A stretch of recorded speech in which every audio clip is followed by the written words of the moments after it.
Hello students. इससे पहले हम लोग पढ़ रहे थे पॉली हैलोजन कंपाउंड्स, जो कि हैलोजन हैलो अल्केन और हैलो एरिन्स का सबसे लास्ट टॉपिक है।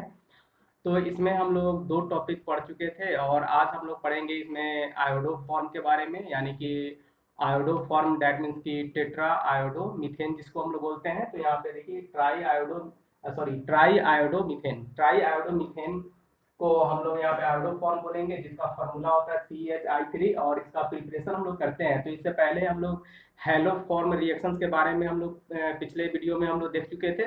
तो हैलो फॉर्म रिएक्शंस के आधार पे हम लोग आयोडो फॉर्म का रिएक्शन करेंगे। वो जनरल इक्वेशन था, यानी कोई भी हम लोग को हैलो फॉर्म बनाना हो तो हम लोग पिछले वीडियो में देख चुके थे कि उस एसीटोन से या मिथाइल कीटोन या मिथाइल अल्कोहल जो सेकेंडरी अल्कोहल था उससे हम लोग कोई भी हैलो फॉर्म का प्रिपरेशन कर सकते हैं। तो इस तरह से यहाँ पे हमको आयोडो फॉर्म बनाना है, तो वही सेम हम लोग इक्वेशन का यूज करेंगे। तो आयोडो फॉर्म का प्रिपरेशन करने के लिए यहाँ पे इथाइल अल्कोहल लिए, जैसे कि इसमें आप देख सकते हैं कि जो इथाइल अल्कोहल है, इस इथाइल अल्कोहल को अगर हम लोग लिखेंगे तो आप इसको ऐसा लिख सकते हैं। इस इथाइल अल्कोहल को हम लोग ऐसा लिख सकते हैं ना, CH3COH। तो ये क्या हो गया, ये वाला ग्रुप आपको बताया थे कि इस तरह का ग्रुप कहीं किसी भी कंपाउंड के पास अगर होगा तो वो आयोडो फॉर्म टेस्ट देगा। तो ये एक्चुअली अल्डिहाइड और कीटोन का टेस्ट भी होता है और साथ में सेकेंडरी अल्कोहल का भी टेस्ट होता है, ठीक है। तो इस टेस्ट के आधार पे इस ग्रुप का टेस्ट हो जाएगा आयोडो फॉर्म से। तो और साथ में आयोडो फॉर्म का प्रिपरेशन के लिए भी हम लोग यूज करते हैं। तो इस तरह का ग्रुप यहाँ पे ऑलरेडी दिख रहा है, जिसमें हम लोग H लगा दे। अब यहाँ पे कोई भी रहेगा तो ये आयोडो फॉर्म टेस्ट देगा, ठीक है। नेक्स्ट उसके बाद हम लोग देखेंगे यहाँ पे, तो आयोडो इसका अल्कोहल का रिएक्शन करा रहे थे 4I2 + 6NaOH, जिससे ये मेरा आयोडो फॉर्म बन रहा है, ठीक है। ये हम लोग का आयोडो फॉर्म का प्रिपरेशन हो गया, बाकी ये सब बाई प्रोडक्ट बना। दूसरा हम लोग देखेंगे कि फिर उसी तरह से मिथाइल कीटोन की हम लोग बात कर रहे थे, ये वाला। तो मिथाइल कीटोन ग्रुप इसमें ऑलरेडी प्रेजेंट है एसीटोन में, तो एसीटोन से भी हम लोग आयोडो फॉर्म का प्रिपरेशन कर सकते हैं। तो एसीटोन को यूज करेंगे, I2 + 4NaOH से रिएक्शन कराएंगे, तो यहाँ पे हम लोग का आयोडो फॉर्म का प्रिपरेशन हो जाएगा। तो ये दो प्रिपरेशन काफी है आपके लिए अभी 12th में। नेक्स्ट उसके बाद हम लोग देखेंगे फिजिकल प्रॉपर्टीज। तो आयोडो फॉर्म एक्चुअली यहाँ पे ये येलो क्रिस्टलिन सॉलिड के फॉर्म में मिलेगा, ठीक है, जिसका मेल्टिंग पॉइंट 119 डिग्री सेल्सियस होता है और इसका एक अपना कैरेक्टरिस्टिक अनप्लीजेंट स्मेल होगा, यानी कि इसका स्मेल स्मेल बहुत अच्छा नहीं लगता है, यानी कि स्मेल सुनने में थोड़ा सा अजीब टाइप का इरिटेटिंग स्मेल होता है। तो इस कारण से इससे लोग क्या करता है, मतलब थोड़ा सा मतलब गंदा स्मेल कर सकते हैं, ठीक है। तो ये कैरेक्टरिस्टिक्स में it is insoluble in water but soluble in ethyl alcohol, और ये क्या होगा, वाटर में सॉल्युबल नहीं होगा लेकिन ऑर्गेनिक कंपाउंड्स में सॉल्युबल हो जाएगा। अब हम लोग आयोडो फॉर्म का यूजेस देखेंगे। तो आयोडो फॉर्म का हम लोग प्रिपरेशन देखें और प्रिपरेशन के बाद फिजिकल प्रॉपर्टीज, और फिर हम लोग इसको देखेंगे आयोडो फॉर्म का यूजेज क्या है। तो आयोडो फॉर्म का जनरली एंटीसेप्टिक में यूज किया जाता है, जैसे कोई भी ड्रेसिंग करना होता था पहले, घाव पर ड्रेसिंग करने के लिए आयोडो फॉर्म का यूज किया जाता था, लेकिन उसका स्मेल बहुत खराब होने के कारण अब उसके उसके बदले में किसी और दूसरे चीज का यूज किया जाता है जिसमें आयोडोफॉर्म ऑलरेडी मिक्स हो, या फिर मेनली आयोडोफॉर्म में एक्चुअली यूज किया जाता है उसमें आयोडीन के कारण, यानी कि आयोडोफॉर्म जब डाला जाता है तो उसमें जो आयोडीन प्रेजेंट है वो डिसइंफेक्टेंट का काम करता है, एंटीसेप्टिक का काम करता है। तो एंटीसेप्टिक का काम करने के कारण उस आयोडोफॉर्म का यूज किया जाता है। आयोडोफॉर्म डायरेक्ट इन्वॉल्व नहीं रहता है, आयोडोफॉर्म ब्रेक करके वहाँ पे आयोडीन का प्रोडक्शन करता है, जिसके कारण उसका यूज एंटीसेप्टिक में होता है, ठीक है। तो आजकल उसको यूज ना करके टिंचर ऑफ आयोडीन भी यूज किया जाता है, या आयोडीन का दूसरा और कंपाउंड का भी यूज किया जाता है, ठीक है। तो हम लोग इसका यूजेज लिख लेंगे यहाँ पे। तो ये यूजेज हम लोग लिखते हैं।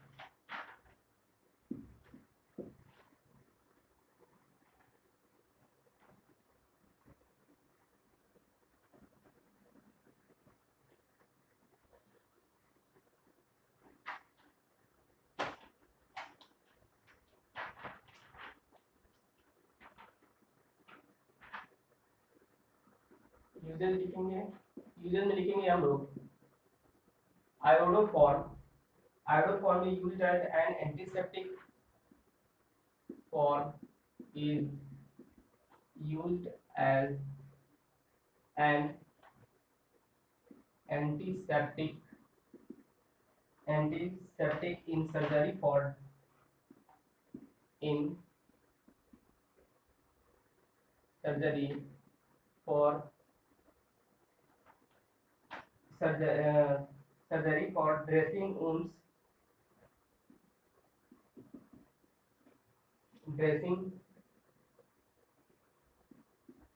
wounds, but due to unpleasant smell,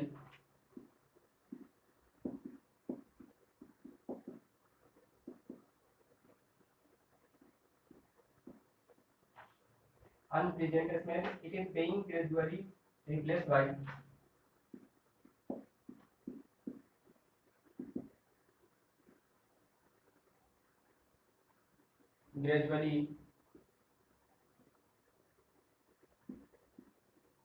replaced by other formulation containing iodine.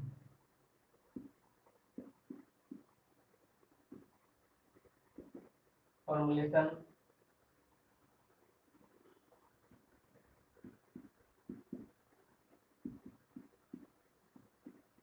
containing iodine. ठीक है, नेक्स्ट चीज हम देखेंगे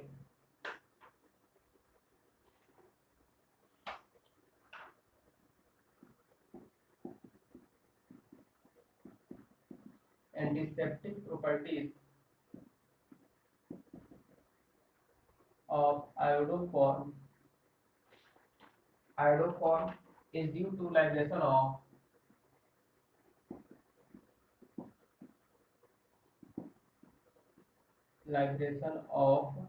free iodine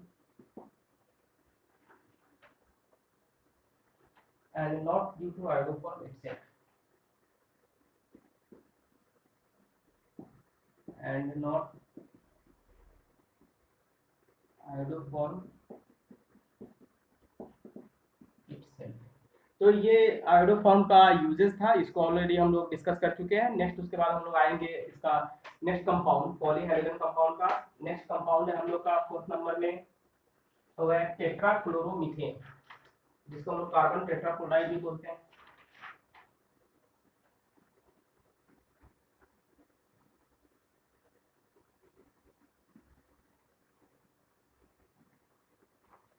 नेक्स्ट है हम लोग का टेट्राक्लोरोमीथेन, 4th कंपाउंड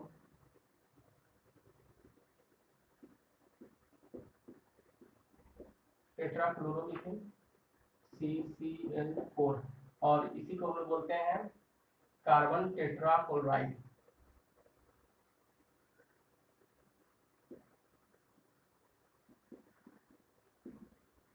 कार्बन टेट्राक्लोराइड, ठीक है। तो कार्बन टेट्राक्लोराइड एक्चुअली ये भी इसका भी जो प्रिपरेशन होगा वो मीथेन को अगर हम लोग हेलोजिनेशन कराते हैं, क्लोरीनेशन कराते हैं तो कार्बन टेट्राक्लोराइड मेनली वहां पे बनता है, क्योंकि ये लास्ट प्रोडक्ट है मीथेन का हेलोजिनेशन का, ठीक है। तो इसलिए जो भी हम लोग मिथाइल मतलब CHCl CH3Cl या CH2Cl2 या CHCl3 ये सब जो भी बनता है वो फाइनली अगर हम लोग इसको अनकंट्रोल अगर छोड़ दे तो लास्ट प्रोडक्ट हम लोग को मिलेगा कार्बन टेट्राक्लोराइड, ठीक है। तो हेलोजिनेशन ऑफ मीथेन से ही हम लोग इसको प्रिपरेशन करेंगे। तो इसका जो मेन प्रिपरेशन है जिसको हम लोग इंडस्ट्रियल प्रिपरेशन भी बोलते हैं, तो ये प्रिपरेशन है CCl, यहाँ पे carbon tetrachloride is prepared industrially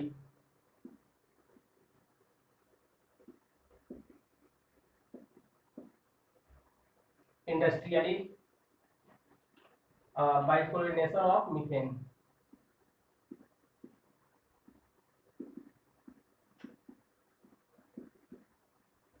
By chlorination of methane, जिसका अगर हम लोग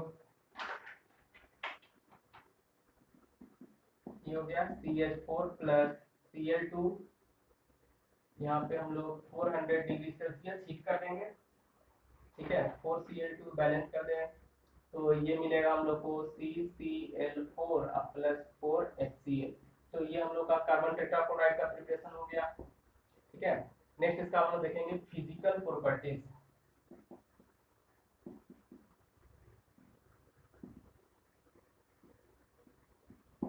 फिजिकल प्रॉपर्टीज तो कार्बन टेट्राक्लोराइड ये भी कलरलेस इनफ्लामेबल लिक्विड है, ठीक है। इसमें carbon tetrachloride is a colourless inflammable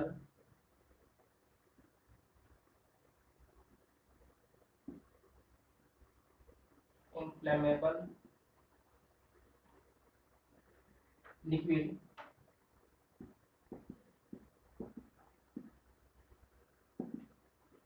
having boiling point 72 degree Celsius.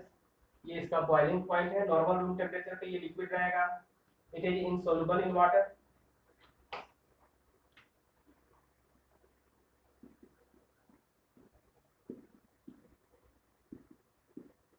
insoluble in water but soluble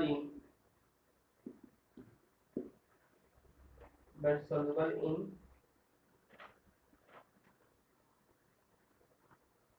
organic solvents such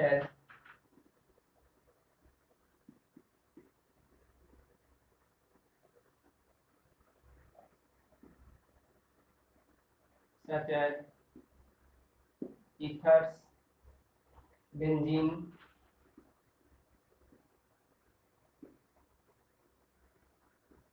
chloroform, etc। ठीक है, तो ये इसका फिजिकल प्रॉपर्टीज हो गया। नेक्स्ट हम लोग इसका यूजेस देखेंगे।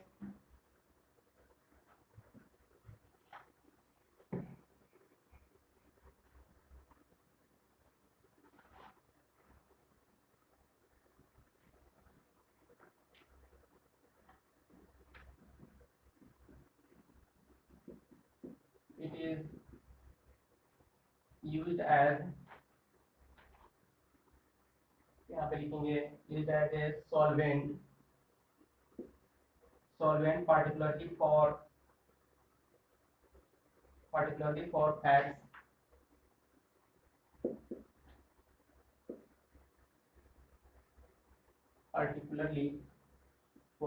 fats, oil and resins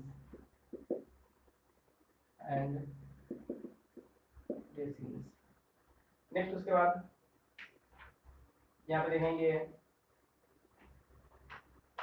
used as fumigant के रूप में भी यूज किया जाता है। As starting material for preparation of freon fuel,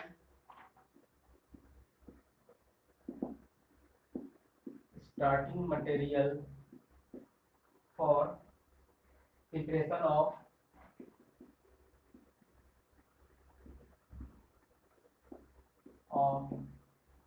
freon fuel। ठीक है, ये भी एक कंपाउंड है फ्रीऑन जिसको हम बोलते हैं। आगे हम लोग पढ़ेंगे इसको।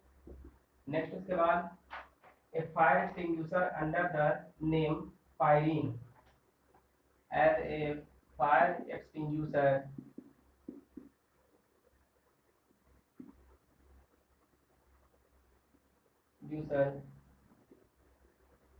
under the name pyrene।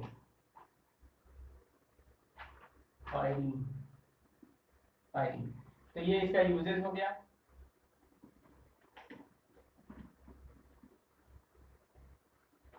Next उसके बाद हम देखेंगे इसका physiological effect.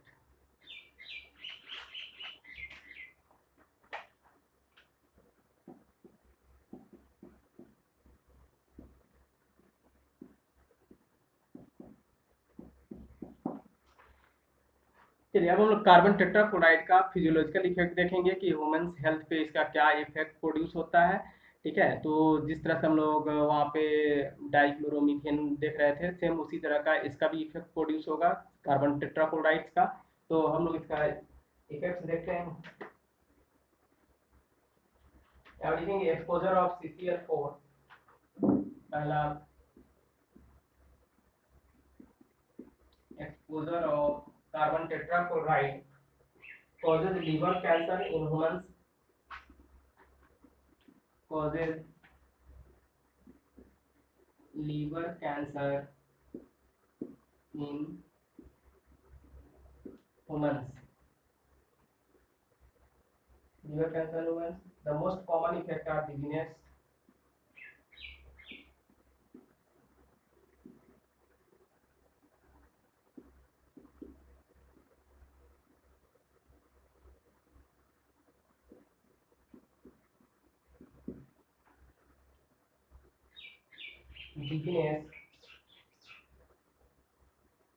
Nausea and vomiting,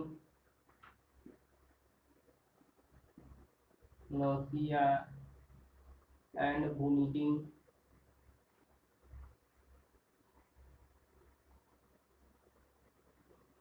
vomiting,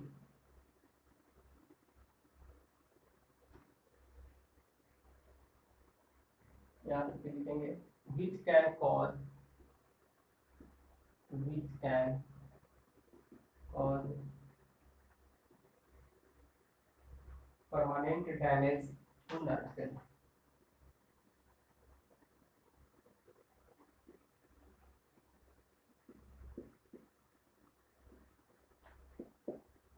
Permanent damage to nerve cell in several cases.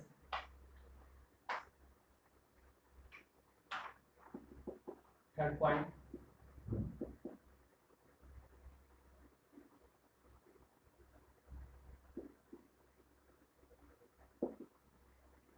In several cases, these effects can lead to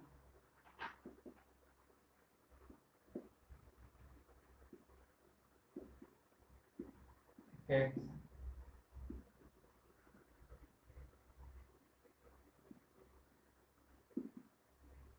can lead to stupor, stupor जिसको laziness बोलते हैं हम लोग, लेजीनेस,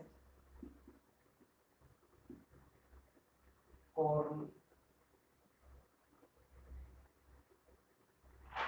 लेजीनेस, अनकॉन्शसनेस,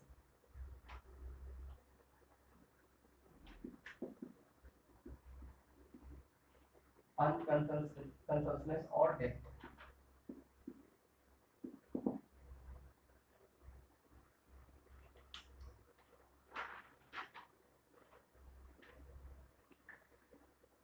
तो यहाँ पे हम लोग CCl4 का यूजेस देख रहे हैं। यूजेस में हम लोग यहाँ पे exposure of CCl4 cause liver cancer, ये मेनली लीवर कैंसर कॉज करता है ह्यूमंस में, ठीक है ना। Most common effects are dizziness, dizziness already आपको बता चुके थे पहले वीडियो में। डिजीनेस का मतलब होगा चक्कर आना, ठीक है। नौसिया, जी मिचलाना, वोमिटिंग, वोमिटिंग तो आप समझ रहे हैं, ठीक है। तो ये कॉजेज है। और इसके कारण क्या होता है कि इसके कारण अगर बार बार अगर होते रहे तो बार बार होने के कारण क्या हो सकता है कि ये परमानेंट यानी कि नर्व सेल को परमानेंटली डैमेज कर सकता है, ठीक है। Permanent damage of nerve cell इसके इफेक्ट के कारण। दूसरा होता है कि बहुत सारे सीवियर केस में क्या होता है कि यहाँ पे लेजीनेस हो जाएगा, आदमी कोमा में जा सकता है, ब्रेन हमेशा के लिए अनकॉन्शियसनेस हो सकता है। तो ये इफेक्ट है CCl4 का, ठीक है। नेक्स्ट उसके बाद हम लोग देखेंगे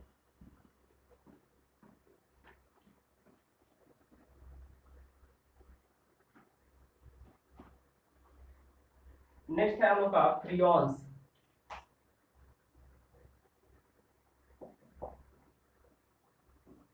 prions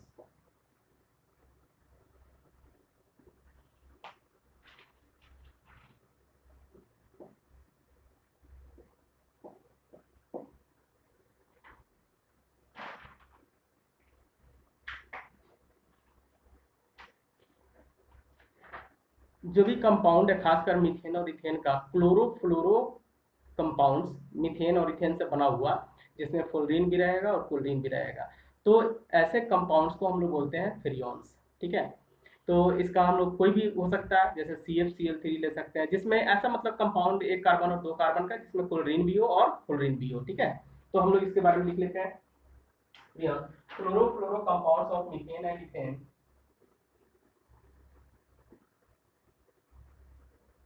chlorofluoro compounds of methane and ethane, methane and ethane are collectively known as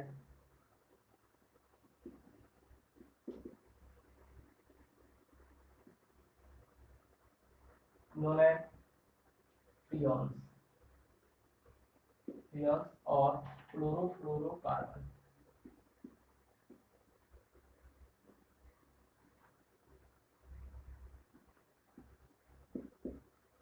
ठीक है।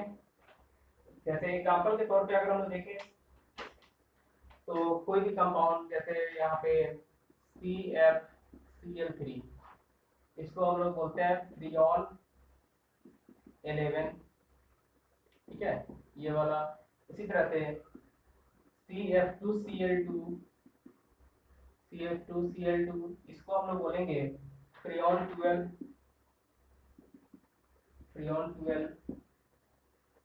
इस तरह से CF3Cl, ये हो जाएगा फ्रियोन 13, ठीक है। नेक्स्ट उसके बाद CF4, इसको हम लोग बोलते हैं फ्रियोन 14,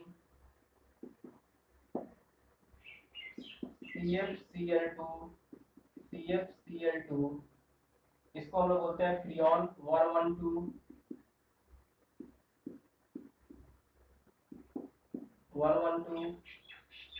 एंड CF2Cl,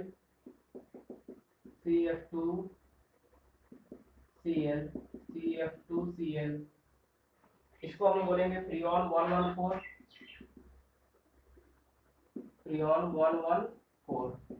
तो ये सब सभी जितना भी दिखाई दे रहा है ये सभी का सभी क्लोरोफ्लोरोकार्बन्स में आता है, यानी कि फ्रियोन्स में आता है। सबका अलग अलग नेम से हम लोग डिनोट करते हैं, Freon 11, Freon 12, Freon 13, Freon 14, Freon 112, Freon 1114। तो इस तरह का कंपाउंड जहाँ भी होगा जिसमें क्लोरीन और फ्लोरीन दोनों हो उसको हम लोग फ्रियोन्स बोलेंगे, ठीक है। नेक्स्ट उसके बाद हम लोग देखते हैं इसका preparation.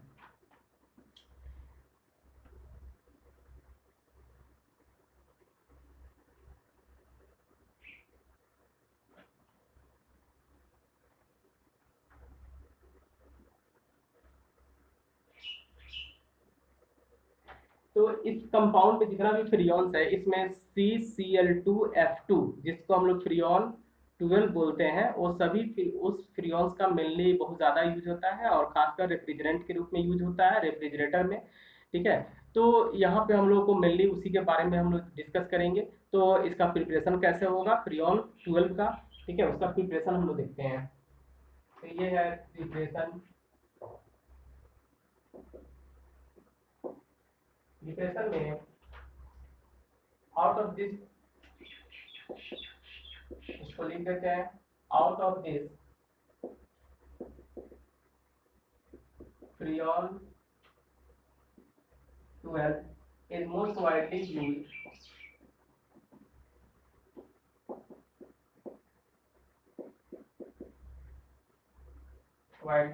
refrigerant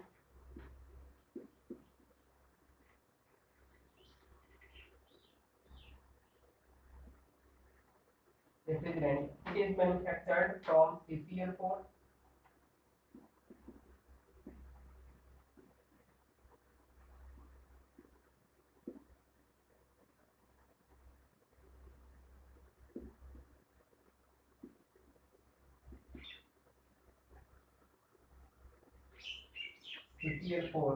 by Schwarz reaction.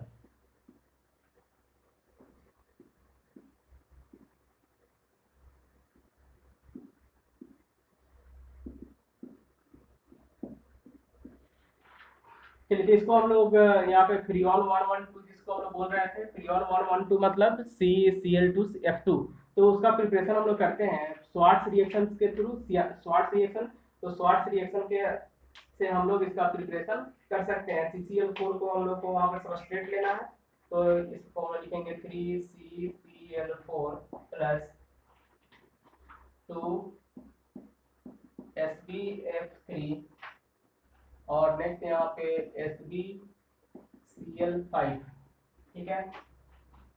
तो इससे हम लोग का बनता है 3 मोल CCl2F2, यही है CCl2F2 प्लस 2SbCl3। तो ये इसका प्रिपरेशन हो गया क्लोरोफ्लोरोकार्बन्स का। इसका फिजिकल प्रॉपर्टीज हम लोग देखेंगे next.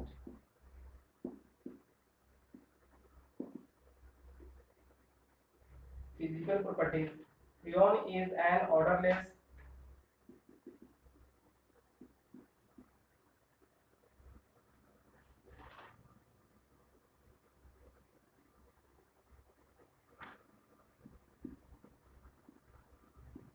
odorless, colorless,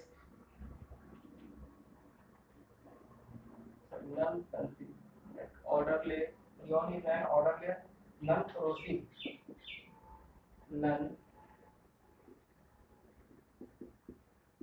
non-corrosive, non-toxic, non-toxic gas which is stable even at high temperature and pressure, which is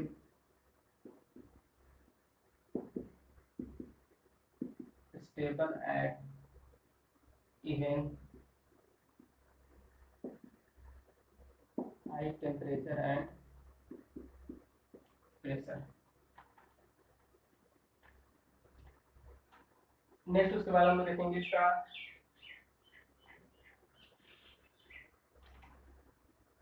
it has low boiling point, low specific heat,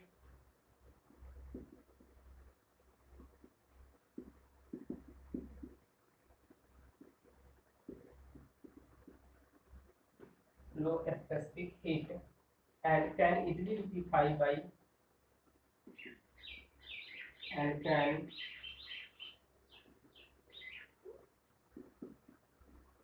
easily liquefy by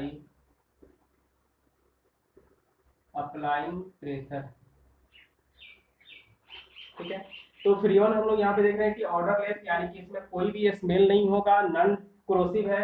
non corrosive यानी कि ये अगर हम लोग के कहीं भी body पे अगर पड़ जाए, गिर जाए, तो इससे कोई मतलब हार्मफुल इफेक्ट्स नहीं होगा, तो इसलिए हम लोग इसको बोलते हैं non corrosive. Non toxic, non toxic कोई भी इसका हार्मफुल इफेक्ट्स नहीं है शरीर के मतलब अंदर इसको सूंघने से या फिर इसको इनहेल करने से, तो इससे इसलिए हम इसको नॉन टॉक्सिक बोल रहे हैं। ठीक है, दूसरा which is stable at even high temperature, ये अगर बहुत ज़्यादा टेम्परेचर कर भी दे या बहुत ज़्यादा प्रेशर भी अप्लाई कर दे तो भी ये स्टेबल रहता है। डेट मीन्स कि ये फ्लोरोकार्बन डिकम्पोज नहीं होता है जल्दी, यानी कि टूट के दूसरे कंपाउंड में चेंज नहीं होता है। ठीक है, दूसरा क्या है कि ये इसका बॉइलिंग पॉइंट बहुत कम होगा और लो स्पेसिफिक हीट होगा, कैन इजिली लिक्विफाई। अगर हम लोग इसको प्रेशर करें, बॉइलिंग पॉइंट चूंकि कम है तो ये गैस के फॉर्म में मिलेगा, और गैस के फॉर्म में मिलेगा लेकिन हम लोग इसको प्रेशर अप्लाई करके आसानी से लिक्विफाई कर सकते हैं। ठीक है, तो ये हो गया इसका फिजिकल प्रॉपर्टीज। अब हम लोग इसका देखेंगे usage.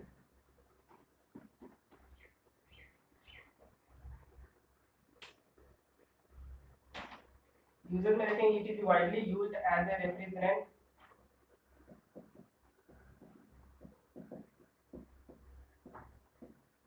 widely used as a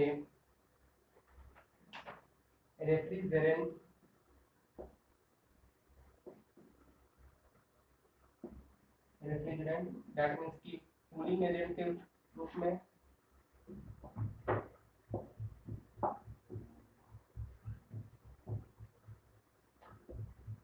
in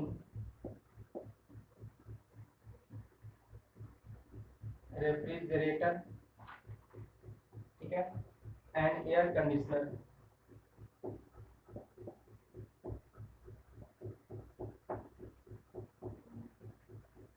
air conditioner. ठीक है, नेक्स्ट हम लोग इसको देखेंगे it is also used as a propellant, it is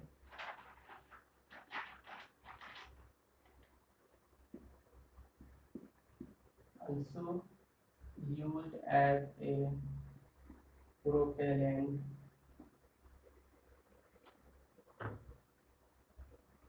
in aerosols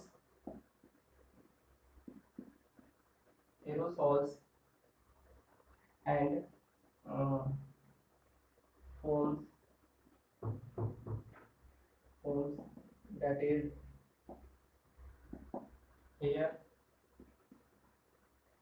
spray, deodorants,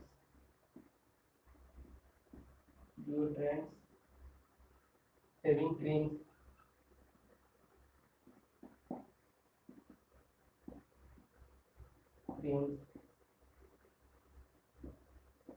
cleansers,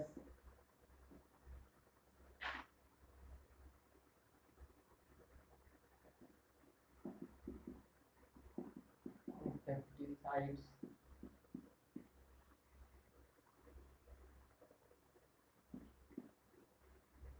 sides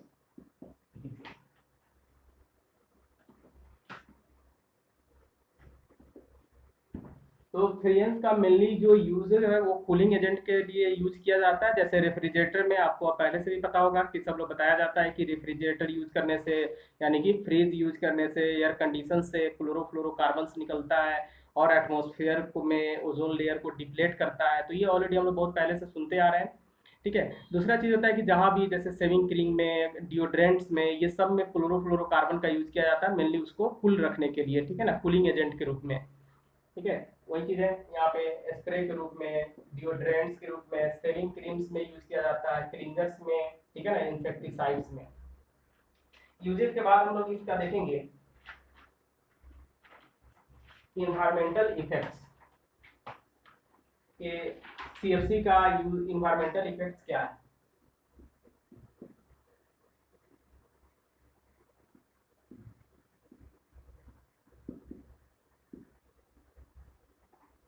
environmental effects, तो यहाँ पे देखेंगे use of Freon eventually goes to the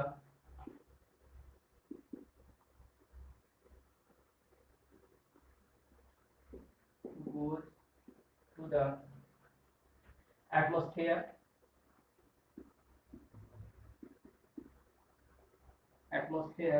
deplete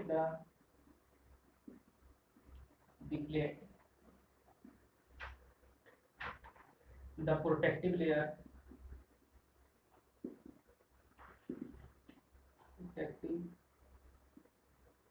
layer of ozone in the stratosphere.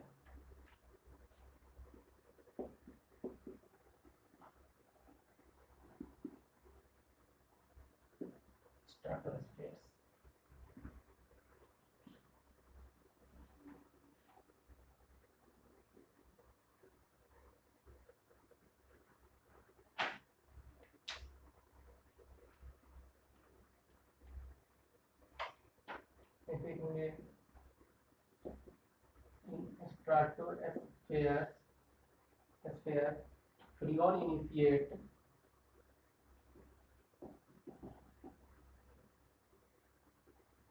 initiate radical chain reaction which can disrupt the natural ozone balance.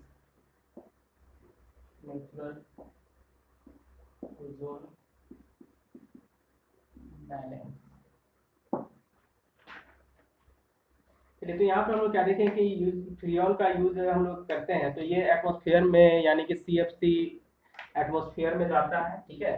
तो atmosphere में जाने के बाद ये डिप्लेट करता है किसको? प्रोटेक्टिव लेयर ऑफ ओजोन के लेयर को ये डिप्लेट करता है स्ट्राटोस्फेयर में जो ओजोन का लेयर है। ठीक है। और स्ट्राटोस्फेयर में ये एक्चुअली ओजोन को डिप्लेट कैसे करता है? तो ये क्या करता है, CF2 वहाँ पे फ्री रेडिकल जनरेट करता है और फ्री रेडिकल चेन रिएक्शन के कारण ओजोन को ब्रेक करना शुरू कर देता है। जहाँ पे ओजोन टूटने के बाद, ब्रेक करने के बाद, वो ऑक्सीजन और नेसेंट ऑक्सीजन में चेंज कर जाते हैं, यानी कि O2 मोलिक्यूल और नेसेंट ऑक्सीजन में चेंज करता है। तो नेसेंट ऑक्सीजन में चेंज करने के कारण क्या होगा, ओजोन वहाँ पे डिप्लेट होना धीरे धीरे शुरू हो जाता है। और ये चूंकि चेन रिएक्शन देता है तो ये एक साथ बहुत सारा मतलब ओजोन को तोड़ते जाता है। ठीक है। ये कंटिन्यू रहता है। तो इस तरह से इसका डिटेल जो आप देखेंगे वो आप इसमें ऑक्सीजन फैमिली में, ठीक है ना, ओजोन जब आप पढ़ेंगे तो वहाँ पे इसका डिटेल रिएक्शन वहाँ पे मिलेगा। ठीक है। तो ये था हम लोग का फ्रियोन्स के बारे में। अब हम लोग नेक्स्ट जो हम लोग का कंपाउंड्स है वो है DDT, यानी कि डाइक्लोरो डाइफिनाइल ट्राइक्लोरो इथेन। ठीक है। तो इसके बारे में हम लोग पढ़ते हैं।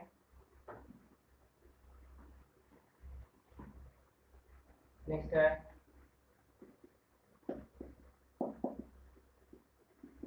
इसको बोलते हैं पारा dash dichloro diphenyl trichloro ethane. ये इस तरह से डीडीटी का फुल फॉर्म है, लेकिन अगर डीडीटी का फुल फॉर्म जैसे पारा पारा डैश हम लोग लिखते हैं, ये जनरली कॉमन नेम है। और अगर इसको हम लोग करेक्ट आईयूपीएसी नेम में अगर लिखना चाहें तो करेक्ट आईयूपीएसी नेम में इसका नेम होगा, ठीक है, वो होगा आपका 111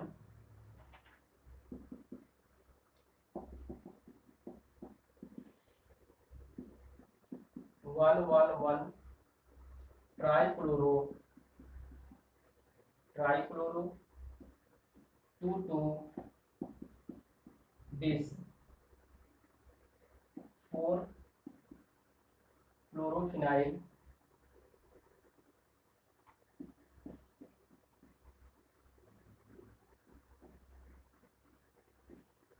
क्लोरोफिनाइल इथेन।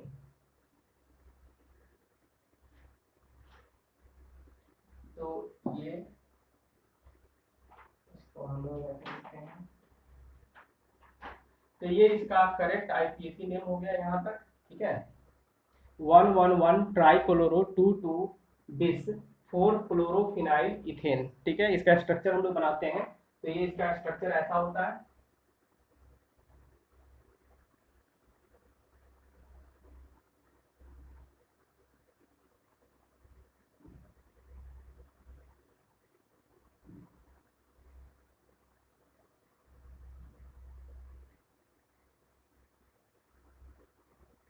यहाँ पे Cl, यहाँ भी Cl होगा, ठीक है, यहाँ पे C होगा, Cl Cl। तो इस तरह से 1 1 हम लोग देख रहे हैं, ये 1 नंबर,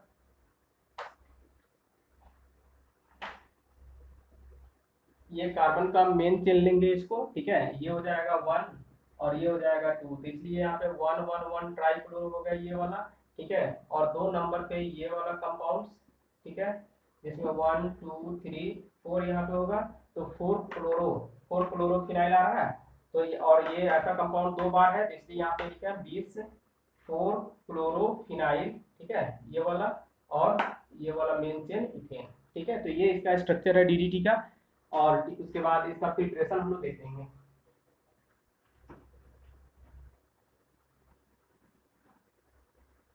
नेक्स्ट हम लोग इसका देखते हैं filtration.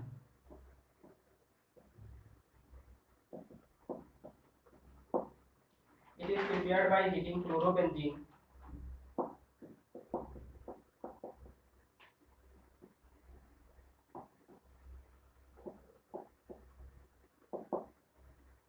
Heating chlorobenzene with ट्राइक्लोरोएसिटल्डिहाइड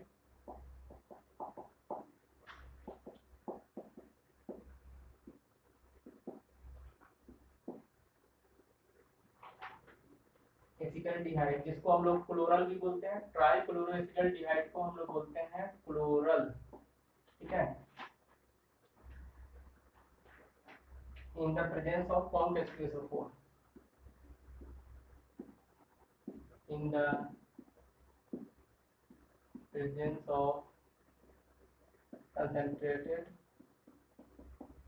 H2SO4, ट्राइक्लोरोएसिटल्डिहाइड को हम लोग क्लोरल बोलेंगे, ठीक है ना। कॉम्प्ट H2SO4 के प्रेजेंस में इसको हीट करेंगे क्लोरोबेंजीन को, तो ये हम लोग करते हैं ऐसा।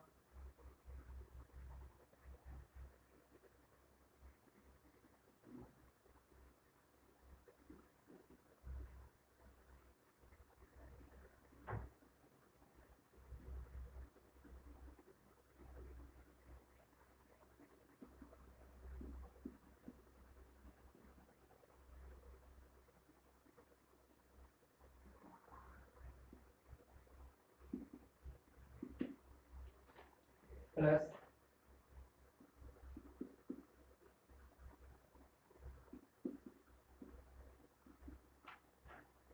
CCl3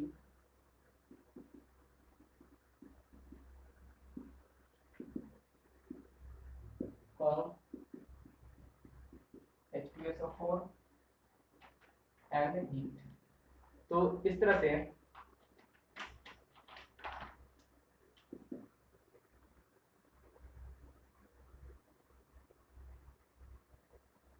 कौन का H2SO4 और हिट करेंगे तो यहाँ पे क्या आ जाएगा, H2O निकल जाएगा, ठीक है।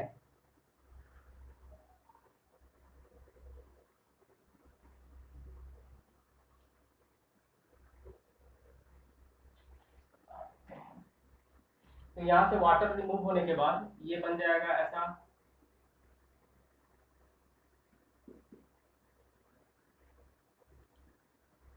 CH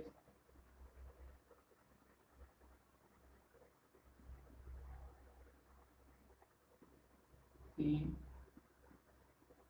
ClCl plus H2O। तो ये हम लोग का DDT का प्रिपरेशन हो गया। तो इस तरह से हम लोग यहाँ पे देखेंगे, ये क्लोरोफिनाइल है और ये हो गया क्लोरल, जिसको हम लोग बोल रहे थे, ये वाला कंपाउंड ट्राई क्लोरो एसिटल्डिहाइड, जिसको हम लोग क्लोरल बोलते हैं, ठीक है ना। क्लोरल कौन का H2SO4 डालेंगे, हीट करेंगे, यहाँ से वाटर रिमूव हो जाएगा और ये DDT का प्रिपरेशन हो जाएगा, ठीक है। तो इसका प्रिपरेशन हम लोग इस तरह से कर लेते हैं। नेक्स्ट उसके बाद हम देखेंगे इसका uses.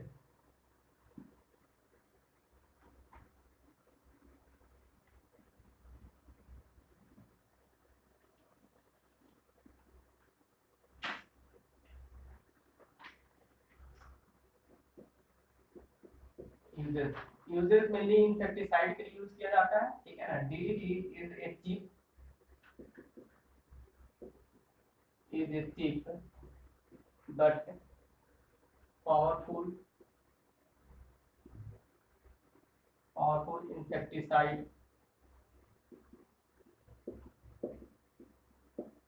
insecticide, particularly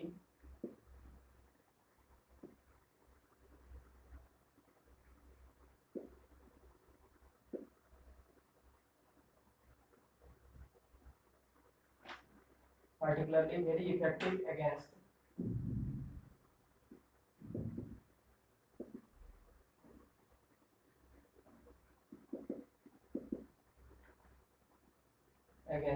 Anopheles mosquitoes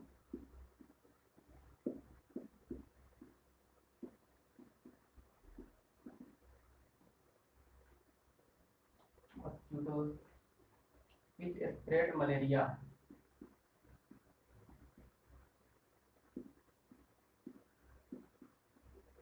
Malaria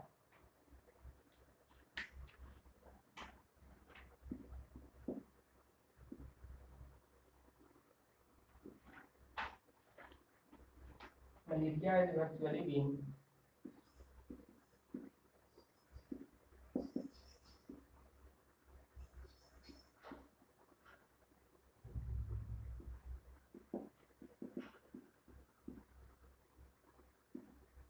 eliminated from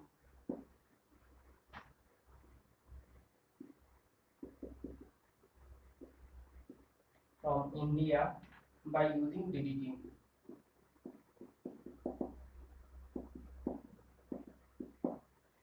तो यहाँ पे हम लोग क्या देखें कि डीडीटी एक चीप और पावरफुल इंसेक्टिसाइड्स है, और खासकर मेनली हम लोग डीडीटी यूज करते हैं फीमेल मस्क्यूटोज, जिसको हम लोग फिनोल एनोफ्लिस भी बोलते हैं। तो उस मस्क्यूटो को इरेडिकेट करने के लिए, उसको खत्म करने के लिए, ठीक है। जिसके कारण क्या होता है कि मलेरिया फैलता है, और इस तरह से डीडीटी के यूज पहले काफी होता था, और डीडीटी के यूज के कारण ऐसा माना जाता है कि इंडिया से मलेरिया को खत्म करने में डीडीटी का ही इंपॉर्टेंट रोल्स है, ठीक है। लेकिन डीडीटी का एक बहुत सारा हार्मफुल इफेक्ट्स भी है। उस इफेक्ट के कारण क्या होता है, उसको अगर हम लोग देखें यहाँ पे इन्वायरमेंट पे क्या इफेक्ट पड़ता है, तो डीडीटी एक्चुअली नॉन बायोडिग्रेडेबल होता है, ठीक है। ये डिग्रेड नहीं करता है और जैसा है वैसा ही रहेगा। तो इस तरह से आप समझिए कि डीडीटी जहाँ भी हम लोग यूज करेंगे, तो ये एक फूड चेन के थ्रू जो भी डीडीटी को कंज्यूम करेगा, उसको दूसरा इंसेक्ट खाएगा, इंसेक्ट से फिर बर्ड, बर्ड से फिर कोई और। तो इस तरह से वो डीडीटी का एक्यूमुलेशन बढ़ते जाएगा, और डीडीटी के एक्यूमुलेशन बढ़ने के कारण उसके रिप्रोडक्टिव सिस्टम पे इफेक्ट पड़ता है, ठीक है। तो इसका हम लोग इन्वायरमेंटल इफेक्ट देख लेते हैं। तो यहाँ पे देखेंगे हम लोग environmental effect.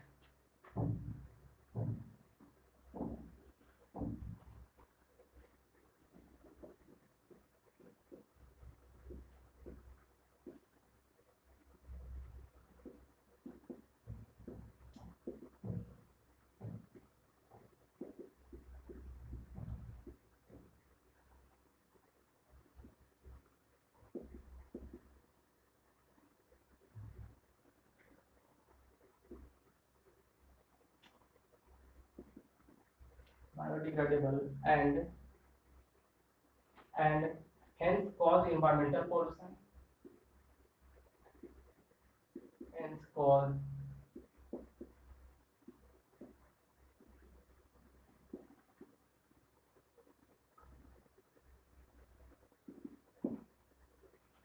environmental pollution by accumulation in humans being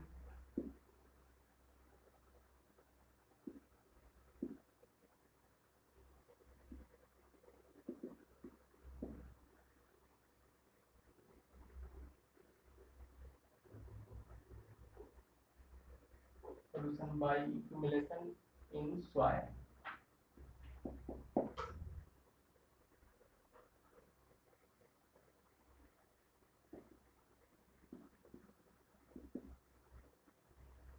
Eventually, it enters into bird, animals,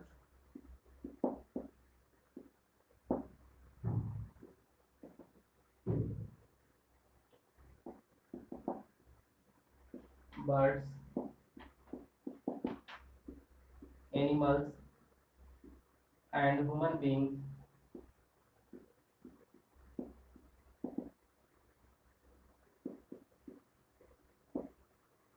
through food chain